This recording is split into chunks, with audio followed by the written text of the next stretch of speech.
जय हिमालय जय भारत। संसार भर में हिमालय लोग यूट्यूब चैनल देख रहे आप सभी का स्वागत है और मैं भारत की राजधानी नई दिल्ली से डॉक्टर हरीश चंद्र लखेड़ा।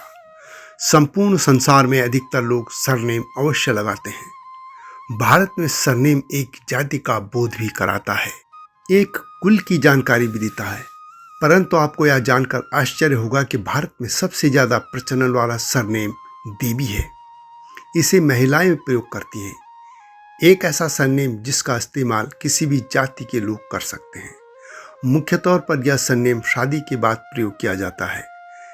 जी हाँ, माँ भगवती का यह नाम सबसे लोकप्रिय सरनेम में शामिल है। आज इसी सरनेम पर मैं बात करूंगा, लेकिन जब तक मैं आगे बढ़ूं आपसे अनुरोध है कि हिमालय लोग यूट्यूब चैनल को सब्सक्राइब अवश्य कर दीजिए और सत्यमेव जयते यानी STB को भी देखिएगा। ये आपसे विनम्र अनुरोध है। सबसे पहले देवी शब्द को लेकर बात करते हैं। देवी और देव संस्कृत शब्द हैं जो वैदिक साहित्य में पाए जाते हैं, जिसकी रचना 3वीं शताब्दी ईसा पूर्व के आसपास हुई थी। देव पुल्लिंग है और इसका स्त्रीलिंग समानार्थी शब्द देवी है, यानी देवी किसी भी देवता को कहते हैं जो स्त्री हो या जिसे स्त्री रूप में माना जाता है। शाक्त संप्रदाय हिंदू धर्म के 3 प्रमुख संप्रदायों में से एक है। सनातन धर्म में 3 प्रमुख मत शाक्त, वैष्णव और शैव हैं। शाक्त या शक्ति मत में सर्वशक्तिमान को देवी माना जाता है, यानी जो स्त्री है, पुरुष नहीं। आदिशक्ति अर्थात माता पार्वती की उपासना करने वाला संप्रदाय शाक्त संप्रदाय कहलाता है। हिंदू धर्म में वैसे तो कई देवी के रूप हैं, जैसे माँ पार्वती, माँ दुर्गा, माँ लक्ष्मी, माँ भगवती, माँ सरस्वती, माँ काली, माँ गंगा आदि, और उनके अवतार जैसे सीता माता, राधा रानी, माँ बाला त्रिपुर सुंदरी, माँ शाकंभरी आदि आदि। अलग अलग नामों से जाने जाने वाली सभी देवियाँ एक ही देवी का रूप हैं।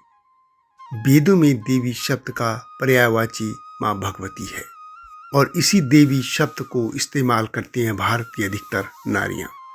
यही शक्ति स्वरूपा देवी भारत का सबसे अधिक प्रचलित सरनेम है। माना जाता है कि भारत में देवी सरनेम 7 करोड़ से अधिक महिलाओं का सरनेम है। fourbears.io एक वेबसाइट के अनुसार भारत में 39,55,697 तरह के सरनेम हैं। इनमें से 7 करोड़ 10 लाख महिलाएं देवी सरनेम लगाती हैं। 3.57 करोड़ लोग सिंह तथा 3.17 करोड़ लोग कुमार सरनेम लगाते हैं। जबकि ancestry.com के सर्वे के अनुसार भारत में सबसे ज्यादा 7 करोड़ 36,02,196 महिलाएं देवी सरनेम लगाती हैं। इसी तरह सिंह सरनेम लगभग 3 करोड़ 50 लाख लोग प्रयोग करते हैं।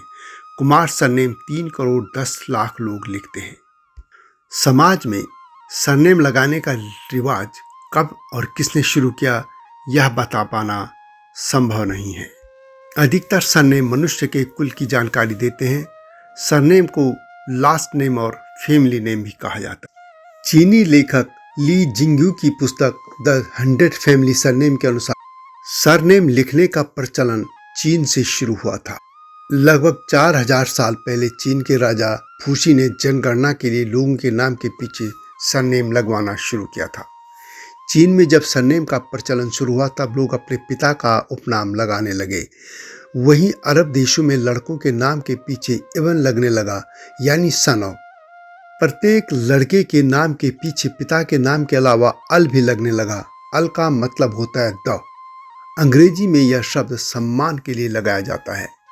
इंग्लैंड में बहुत पहले से सरनेम लिखा जाने लगा था। कहा जाता है कि जब इंग्लैंड पर फ्रांस के नॉर्मैंडी के सम्राट ने हमला किया, उनके कब्जे के बाद लोगों को अलग से पहचानने के लिए सरनेम लगने शुरू हुए। यहाँ पिता का सरनेम नहीं बल्कि गांव के हिसाब से सरनेम या उपनाम लगाया जाने लगा था। अधिकतर जमींदार ही सरनेम लगाते थे। नॉर्मैंड के लोग दे बोलने से पहले फ्रांस में मौजूद अपने गांव का नाम लगाते थे। भारत में सरनेम लगाने की प्रथा नहीं थी। भारत में सरनेम लगाने का यह प्रचलन था ही नहीं, क्योंकि प्राचीन काल में नाम सिर्फ अकेले मिलते हैं, सरनेम नहीं मिलता। चाहे भगवान राम हो, भगवान श्री कृष्ण हो या उस कालखंड के जितने भी नाम हैं वे सिर्फ नाम ही होते हैं, कोई सरनेम नहीं था। वैसे सम्राट चंद्रगुप्त के साथ मौर्य सरनेम देखने को मिलता है। सरनेम लिखने की प्रथा मध्यकाल में तेजी से बढ़ी। भारत में शादी के बाद अधिकतर महिलाएं अपने पति का सरनेम ही इस्तेमाल करती रही हैं। इसके लिए कोई नियम या कानून नहीं बना है, पर यह एक प्रचलन में प्रथा थी। मैं आज के कालखंड की बात नहीं कर रहा हूँ।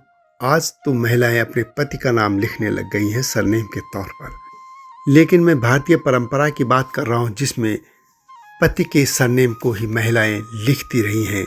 लेकिन एक और है, सरनेम से पहले महिलाएं देवी शब्द इस्तेमाल करती रही हैं, यानी जो भी नाम है उसके साथ देवी और फिर उसके बाद पति का सरनेम। यह प्रचलन रहा है, यह प्रथा रही है, यह परंपरा रही है और इसी के तहत भारत में महिलाओं के सरनेम के साथ देवी शब्द मिलता है। हालांकि समय बदलने के साथ अब यह सरनेम घटता जा रहा है, पर ग्रामीण क्षेत्रों में यह परंपरा आज भी जारी है। यदि हम चीन की बात करें, जहां यह माना जाता है कि सबसे पहले सरनेम लिखने शुरू किए थे, उसी चीन में वांग सबसे लोकप्रिय सरनेम है। मंदारिन भाषा में इसका अर्थ राजा होता है। चीन में इसे 9.2 लाख से अधिक लोग प्रयोग करते हैं। इसी तरह संयुक्त राज्य America, United kingdom, Canada, Australia और न्यूजीलैंड में स्मिथ सबसे ज़्यादा प्रयोग होने वाला सरनेम है। इसी तरह उत्तर और दक्षिण कोरिया, कजाकिस्तान और उज्बेकिस्तान में किम आम सरनेम है। मुस्लिम देश खासतौर पर सोमालिया, बहरीन, संयुक्त अरब अमीरात, कुवैत, लीबिया आदि में सरनेम अली सबसे ज़्यादा प्रसिद्ध है। जर्मनी और स्विट्जरलैंड में मूलर आम सरनेम है। इसी तरह स्पेन और इक्वाडोर में सरनेम जो सबसे ज़्यादा प्रचलन में पाया जाता है वह है गार्सिया। पुर्तगाल में डिसिल्वा या सिल्वा यह आम सरनेम है। इसी तरह चाड, मिस्र, Yemen, Comoros, Djibouti, Iran, Iraq, Afghanistan, Trinidad, Maldives और टोबैगो आदि देशों में मोहम्मद आम सरनेम है। यह वीडियो कैसी लगी कमेंट में अवश्य लिखें। जल्दी आऊँगा इस तरह की रोचक जानकारी के साथ। तब तक जय हिमालय, जय भारत। हिमालय पे पेड़ हो तो गीत गाएंगी नदियाँ, गीत गाएंगी नदियाँ।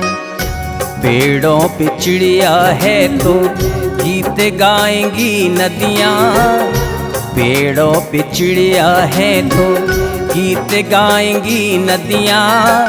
माँ की लोरी जैसे होते हैं नदियों के गीत।